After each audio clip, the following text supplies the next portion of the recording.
Wheel of Time community, and welcome to the Wheel of Time Pod-Thru. I'm Teresa. And I'm Tim. And together we're going to walk through Robert Jordan's Wheel of Time book series. How you doing, Tim? I'm doing good. It's springtime, which, well, I'm not doing so good. It's allergy season, so there's that. How are you doing today? I'm great. I've got my iced tea. No, not iced tea. Iced coffee. Okay, maybe I'm not doing great. I've got my iced coffee. I've got my script. I'm ready to go. All right. All right. Before we get started, we just want to remind you, this is a reread. We assume that you've read the entire series, so there will be spoilers. You have been warned.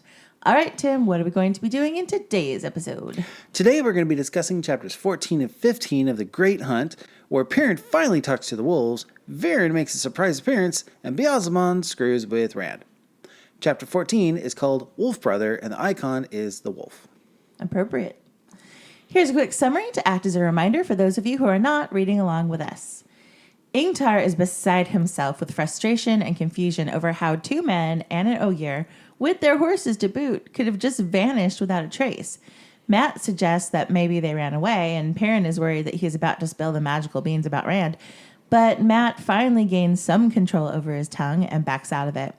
Ingtar refuses to believe that Hurin or Rand would run from their duties. He storms off with no idea how to track the Dark Friends without a sniffer. Knowing that they have to find the dagger for Matt, Perrin feels he has no choice and gingerly reaches out to contact the wolves. He's met with surprise from the wolves at a two legs that can talk to them, but some have heard that the old thing has come again. They ask him if he is Longtooth, and Perrin recognizes the wolf name for Elias. He tells them no and mentally sends them a picture of himself. They return with an image of their own of a wild young bull with a curly-haired coat and shiny metal horns, flinging himself in to fight White Cloaks. Perrin is shocked that they have given him a name, Young Bull, and has a momentary panic, but he pushes it all aside and sends them the scent of Rand, Hurin, and Loyal. The wolves haven't smelled them since they vanished. Perrin sends them the scent of Fane and the Trollocs, and it sends the wolves into a frenzy.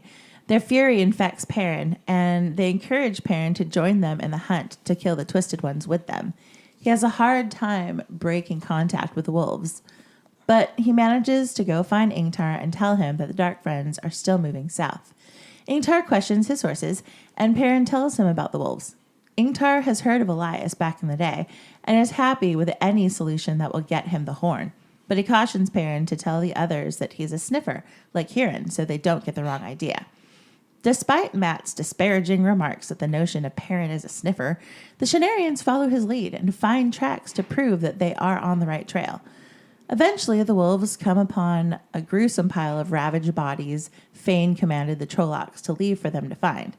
Perrin is brought up short by the images and tells Ingtar that the villagers were slaughtered up ahead. Ingtar tells them that someone is following them. They prepare to defend themselves until they see it's Varen riding up to them. She tells them that Moraine sent her because they might need her help. She starts a long-winded explanation of her journey until she suddenly realizes that Rand is not with them, and Ingtar tells her of the disappearance. She is curious and tells Ingtar that she will ride with them and hopefully they will find Rand again.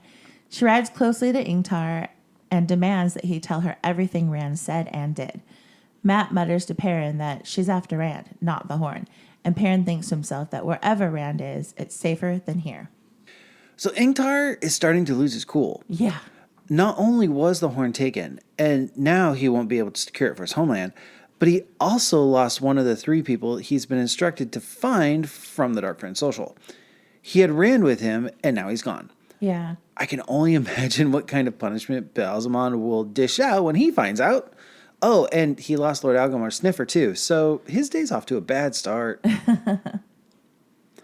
The book says that Perrin wanted to throw something at Matt to shut him up, but Ingtar and Una were watching, so he couldn't. I think we all want to throw something at Matt. Yeah, I'm totally with Perrin here. At least Matt, for once, manages to stop his mouth before letting out Rand's secret, but still, he's a pain in the ass. Mm-hmm. I like that Ingtar doesn't doubt Rand for an instant. Yeah. He refuses to entertain the notion that Rand or Hurin would just run away from their responsibilities. he trusts that they both have a stronger character than that. And I like that. Yeah, that's pretty cool. Something I wish I'd been able to get more backstory on is the idea that the Wolf Brother talent is, quote, older than humans using the one power, something from the birth of time. The book uses capital T in here. Mm-hmm. I kind of want to read the origin story of how the first humans learned to channel. Because it sounds like prior to that, there were still talents like the Wolf Brother ability. So there may have been dreamwalkers like we have with the Ale ones, and others were like Men reads talents and has a talent to glimpse the future. Because these talents don't require the power. There must have been some proto-magic world. I think that might have been really fun to explore. Yeah, that would have been interesting to find out. So I love how the wolves name the two legs that can talk to them. Like with Elias, since he always has that long knife, they've named him Longtooth because they picture his wolf form with that long steel tooth that sticks out longer than the others. Right. And it's also kind of a play on words because he's an old grizzled wolf, long in the tooth, you might say. Just har, a bit. har. Yeah. And of course, it's much more complicated than that with the images of them hunting together and so on. But the name is really cool. Yeah. And for Perrin, because he has his axe with the curved blade, they see him as a massive wild bull with curved horns of shining metal running through the night with the speed and exuberance of youth, curly-haired coat gleaming in the moonlight, flinging himself in among white cloaks on their horses, with the air crisp and cold and dark, and blood so red on the horns, so on and so forth. It just says so much more than just the words young bull can communicate, but it's cool how the wolves incorporate some of the human traits into the wolf reflection of them. You know, I'm going to admit something. Until you actually explained that the axe with like the double blades or like having two horns, I never understood the young bull. Like I understood like a bull, will rush into things and like a bull in a china shop. I understand like a big towering bull can be a very imposing opponent, but I never connected the sides of the axe or horns. I never connected that before. Interesting. Yeah. So yeah, thanks for sharing that. Now I see this differently. I'm not sure how I missed this part until now, but the wolves name him Young Bull because that is who he became the first time he embraced the wolf side. Mm-hmm. It also happens to be the night that he killed two White Cloaks and Hopper died, saving his life. So his name is not just one that describes his birth, or one might say baptism, into the world of the wolves. It's also a painful reminder to Perrin of the cost of entering that world and surrendering to it completely. Like, the intensity of the bond with the wolves pulls him into that animal mindset. And I totally get why it freaks him out that they give him this name. Yeah, no, absolutely. Like, I didn't think about that, but it was a traumatic experience for Perrin. It certainly was. And so, since that's where his name comes from, I could see how it would be a painful reminder, Yeah. And I hadn't really thought about it that way, but yeah, you're right. This line we get about the wolves communicates so much with so few words. Like, quote, there were only two things the wolves hated. All else they merely endured, but fire and Trollocs they hated, and they would go through the fires to kill the Trollocs. Like, the knowledge of the wolves is so ancient and so deep that the only two things that will overpower their sense of reason are the two most deadly things in the world. Mm-hmm. In their world. Mm-hmm. Yeah. The wolves are so welcoming to Perrin. Yeah. They invite him to hunt down the Twisted Ones with the rest of the pack. Young Bull can bring the others with him if he has to, but the wolves will let him share in the killing. Yeah. That's a huge offer. It is. And I know we've said this before, but I'll say it again. Perrin is such a jerk to the wolves. Yeah. All he does is use them, and he never gives anything back. He pushes them away, and it's so frustrating because the wolves are so awesome. Which is interesting because one of the things that kind of annoys me about Rand is how much he like gets focused on this. I only use people as tools. I only use people as tools later on in the series. Mm-hmm. Perrin actually never really has that guilt. Because he doesn't use people as tools. He uses the wolves as tools. And it takes him the whole freaking series to see the wolves equal to people. Yep, it sure does. That's what's frustrating about Perrin. I agree. Because the wolves are amazing to him from day one, and he's too wrapped up in his own crap to like see that this isn't a curse. Yeah.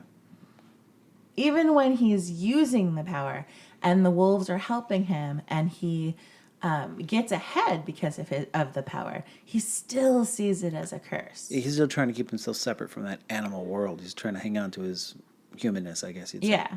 And like, I get it in these early books, like the first and second book, I get why he's totally freaked out. But, you know, later on in the series, once you roll into, say, book 7, book 8, it's like, come on, Perrin, get your shit together. Yeah, yeah. Ingtar knows of Elias, so he takes the wolf thing in stride. Yeah. I get that Elias is an oddity and that maybe he's only one of a handful of people in the world that have manifested the wolf brother talent. However, the man's story is known to a lot of people. Like, the dude gets around. He does. Everybody seems to have heard of Elias. It's weird. Uh-huh. But it's not well known enough that Perrin should let anyone else know about it. Ingtar's right to caution him and to tell him to pretend that he has Perrin's sniffer talent. Yeah, because right. the men know and accept that already. I also think it's hilarious that Ingtar has already heard jokes about Perrin's delicate nose.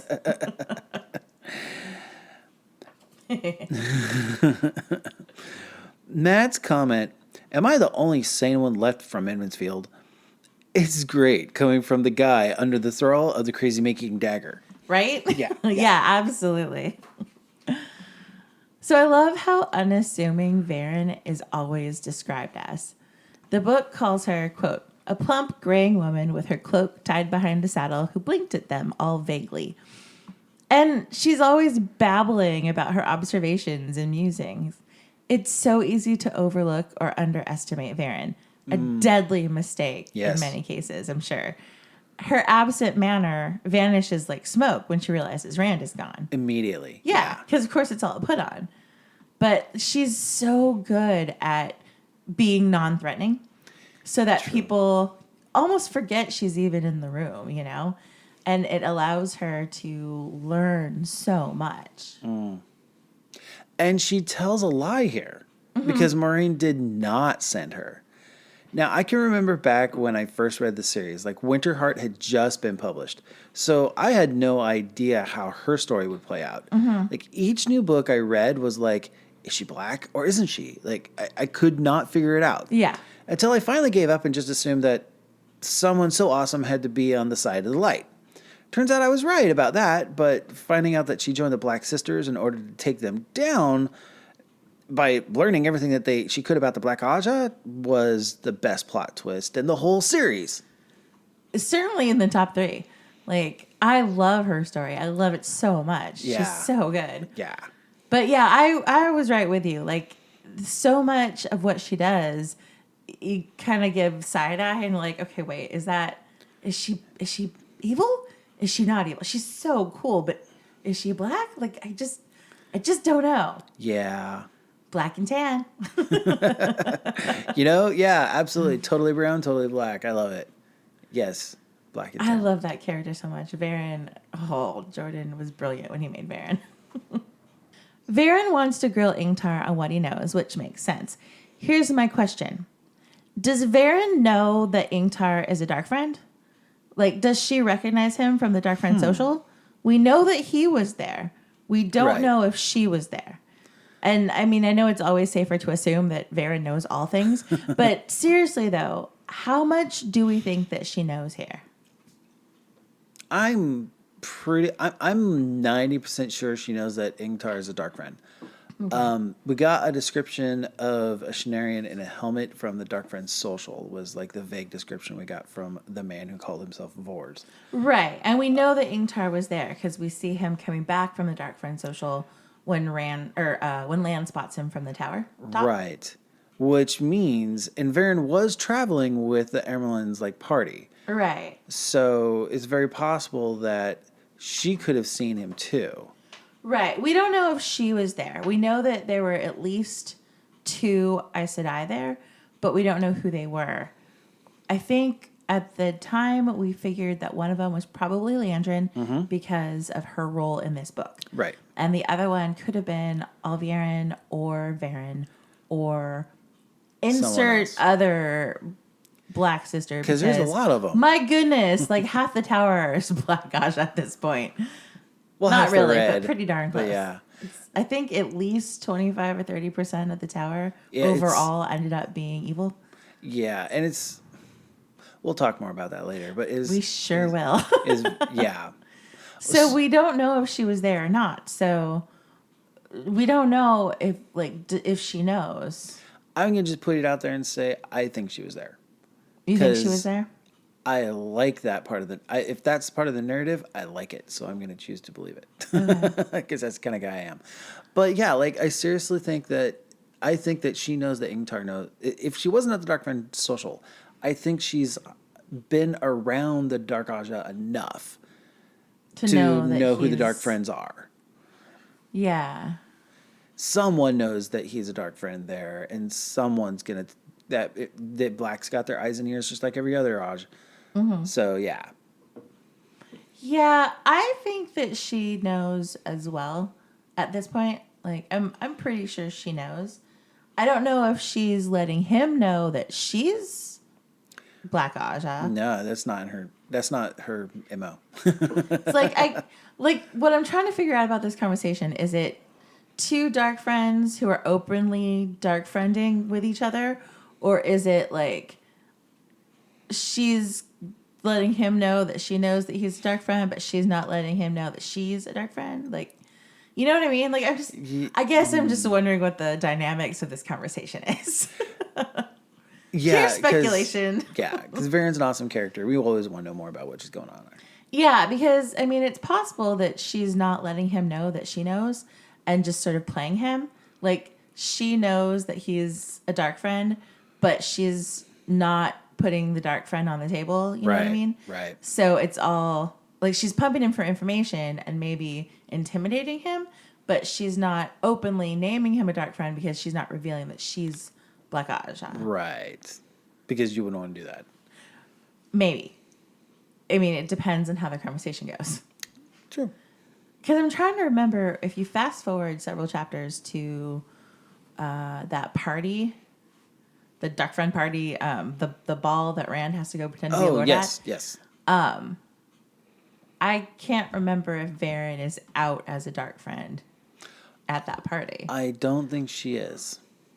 I don't remember, but we'll get there. We'll have to. There's a lot of crazy stuff that goes down there, so.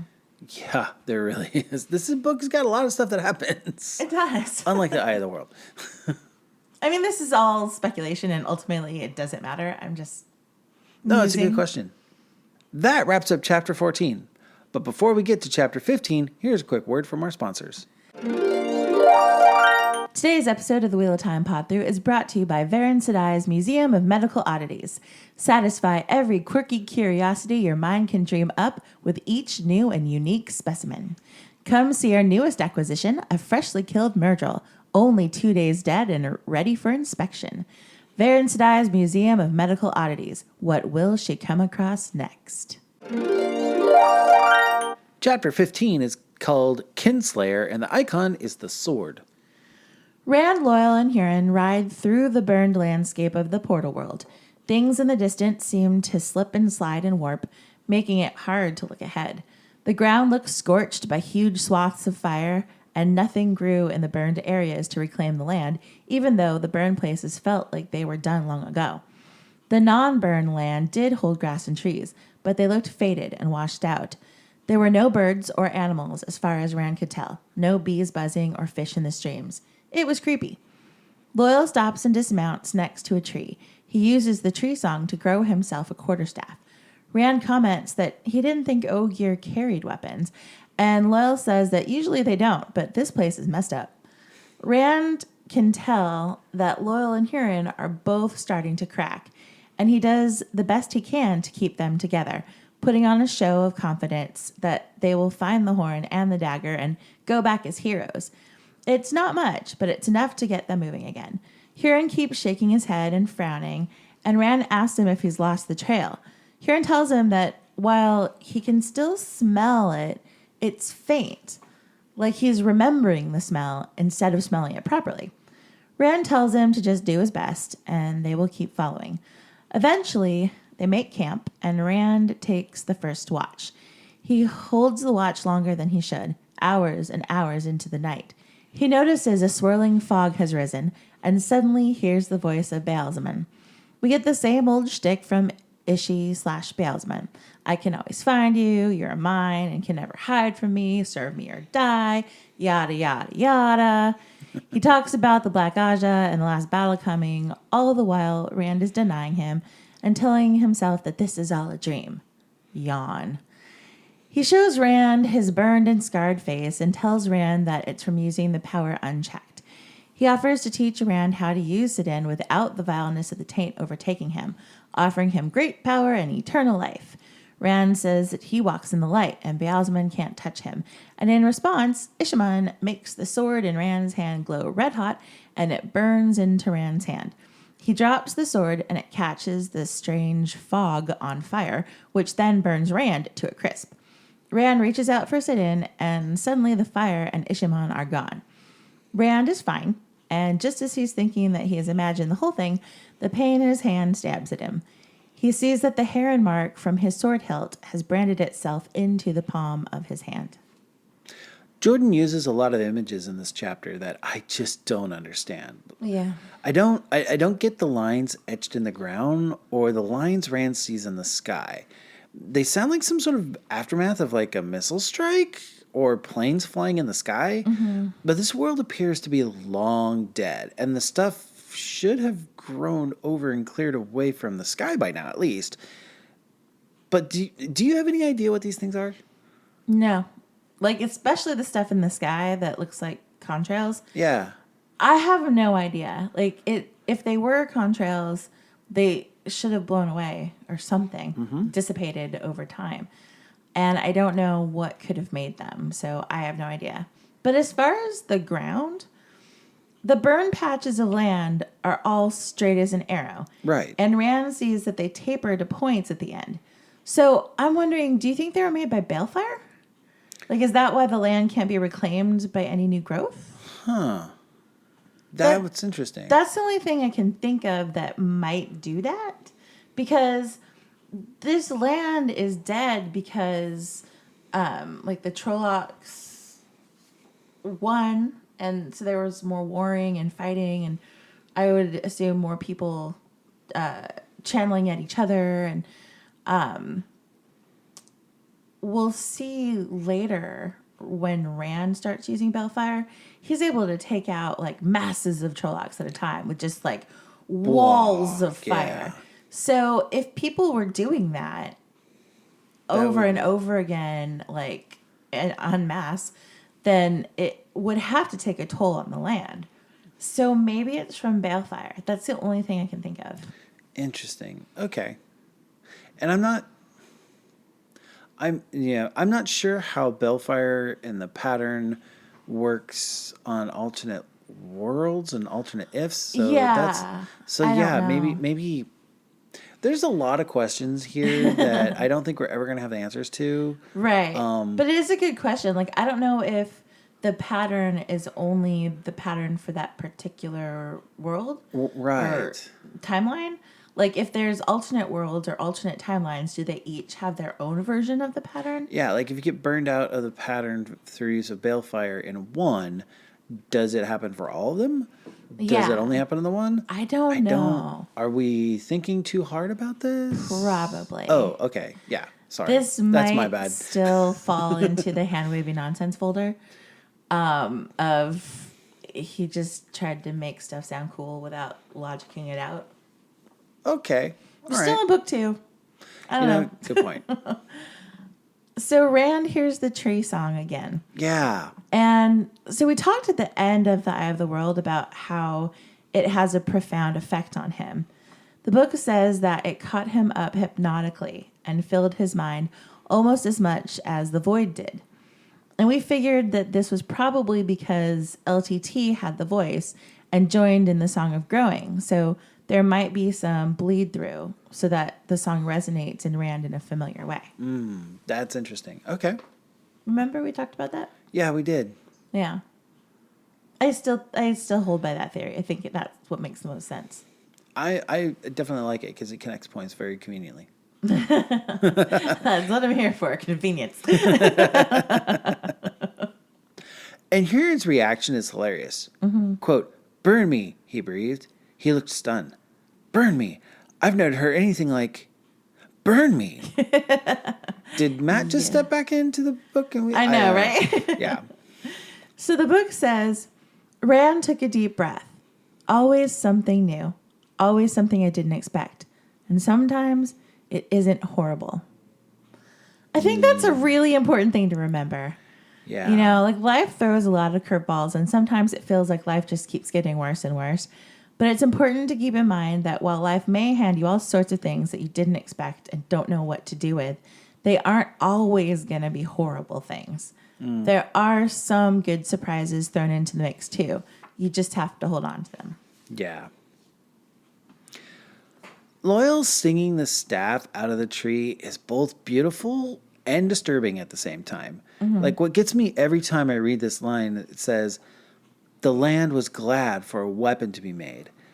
The nature of this land is one that enjoys sacrificing part of itself to become a weapon. And I find that a little disconcerting. Just a wee bit, yeah. Just a bit. And when Loyal says that the land was happy for a weapon to be made, that's what finally unhinges Huron. Yeah. All of them, really, but especially Huron. He starts chanting the catechism that the Shanarians say over their dead because he's starting to completely lose it. Absolutely. Convinced that they're going to die. And I really appreciate Rand's efforts to keep their spirits up and hold them together. You know, like he may not be a lord, but he's acting like a leader, trying to protect his people as much as he can. Yeah. And part of that protection is convincing them that he's confident that he can do what needs to be done and get them home. He has no idea how, but they don't need to know that. Exactly. You know? Fake it till you make it. Exactly. And, you know, that's the only thing that kept Huron together. It's true. You know? So Huron's really confused by what he's smelling, and it seems washed out to him. Okay. I think that's because they're moving in a different time than the others. Like, as well as a different place, they're in a different time. Okay. Because they're able to travel so much further and faster than they would be in the real world. So, like, at this point, I think that they've passed the Dark Friends. Oh. You know how they get to Carrion, like, way before the others? Yeah, they do. Because they're moving in a different time. So they're not actually, like, sniffing... They're not following the Dark Friends. They're ahead of them now. So I believe that Huron is smelling the violence that Fane's Dark Friends will do as they travel, which is why it's getting fainter the further they go and why they don't see any marks or tracks. Like, they're not following them, like, following where they are. They're following where they will be. That makes sense. Like I knew that in the back of my mind, but actually hearing you say it makes it, like, dawn on me in a different way. Yeah, because they get to Carrion, what, like a week ahead of time? Yeah, they do. I mean, way, way faster. They're traveling hundreds of miles in, like, a day. Like, it's way faster. And it takes a while for Ingtar to catch up. Yeah. So he's past the Dark Friends at this point because he's moving faster than Fane is, too. Mm-hmm. Thanks for explaining that. That makes a lot more sense. I love that Rand pulls out the bundle with Tom's cloak and instruments and plays the flute for a minute or two to comfort himself. Yeah. 11 more chapters, guys. We're almost there. Yay. I can't wait. I just love how excited Rand is when he finds out that Tom really is alive. I just can't wait. Yeah. And I like the balance that Tom brings to Rand. Mm-hmm. Like, Tom and Moraine both contribute so much to Rand throughout the story. But Rand is a lot more likely to listen to Tom because he's not an Aes Sedai. Yeah. So he balances Rand out in a way that he needs at this point in the story a lot. Mm-hmm. It's also really interesting how profound an impact Tom has on Rand when you consider how little time Tom spends with Rand. Well, I was thinking about that, and Tom's the first person that Rand thinks has ever given his life for Rand. Like Tom went chasing Well, I after mean, that except girl. for Tam. Well, Like, true, but it's one thing when you're a parent, like right. because Yeah. that's a biological imperative. Like we kind of assume our parents would risk their lives for us. Yeah. You know, it's one of those things. But Tom hadn't known them for very long and still sacrificed his life for them. Yeah. So I think that's why there's that connection. Yeah, absolutely. But it's so interesting to think about how little time Tom actually spends with Rand. Yeah, You know, he spends way more time with Matt. that's true. It's because it's a younger version of Matt Tom. needs it more. Matt definitely needs much more. I'm gonna just come out and say it. This time with Rand in the Portal Stone world is the reason The Great Hunt is not my favorite book. Yeah. It's just a lot of Rand trying not to think about things that he doesn't want to think about. He still insists that he killed the Dark One. He tries anything possible to not channel instead of trying to learn to control it. And we even get another clunky Beelzebub dream. Yeah. Like, basically, we get a lot of travel with no new information and a lot of Rand feeling sorry for himself. We do get some creepy stuff going on. That's interesting, but nothing really important happens here. Yeah, agreed. The vision/dream Rand has is only a little different from the others that we've already had. Like this time, Beelzebub basically confirms that all the things he'd been telling Rand have come true. Like, I know that I've been really harsh on Rand on this episode, but every time I read this, I get the words that Moraine said in the last book about only a fool believing in the father of lies stuck in my head. Having said that, the dreams do appear to be getting a little better. They're still full of cliche bad guy monologue, but at least they're connecting the dots from previous dreams to things that are happening in the real world now. Yeah. There are really only two things that I felt were worth comment. Quote, "You find odd followers," Beelzebub mused. "You always did. These two, a girl who tries to watch over you, a poor guardian and weak, Kinslayer. If she had a lifetime to grow, she would never grow strong enough for you to hide behind." Wow. Man, was he wrong about that. Egwene may be a lot of things, but weak was never one of them. And that girl kicks some serious ass when the time comes. Is he talking about Egwene or is he talking about Nynaeve? No, he's talking about Egwene. Because of the whole dreaming thing, remember? Okay. Oh, yeah, you're right, because she's the dreamer. Got it. Yeah, and she sees, something. I can't remember, but... Yeah, it was a very brief, yeah, it's definitely he's talking about Egwene. Got it. But, like... Either way, yeah. Egwene kicks so much ass by the end of the series. It's like, oh, no. And then regarding Rand's burn. Okay. So, the Curiathon cycle, the prophecy of the dragon, says, "Twice and twice shall he be marked, twice to live and twice to die. Once the heron to set his path, twice the heron to name him true. Once the dragon for remembrance lost, twice the dragon for the price he must pay." So this is where he gets his first mark, the heron to set his path. Got it. So he's got his first heron on his hand. Got to collect them all. So we do. That ends chapters 12 and 13 of The Great Hunt. Join us next week for chapters 16 and 17, where Rand meets a beautifully mysterious woman as he struggles to get everyone back to the world. We hope that you enjoyed this episode of the Wheel of Time Pod-Thru. We'll see you again next week. Make sure you rate and subscribe to us on iTunes or wherever you get your podcasts. If you could leave us a positive review, it would really help us out. You can tweet us at Pod-Thru or email us at whatpodthru@gmail.com and tell us your thoughts on anything we covered today. That's WOTPODTHRU@gmail.com. Thanks, everybody, and we hope the wheel weaves you in our direction again soon.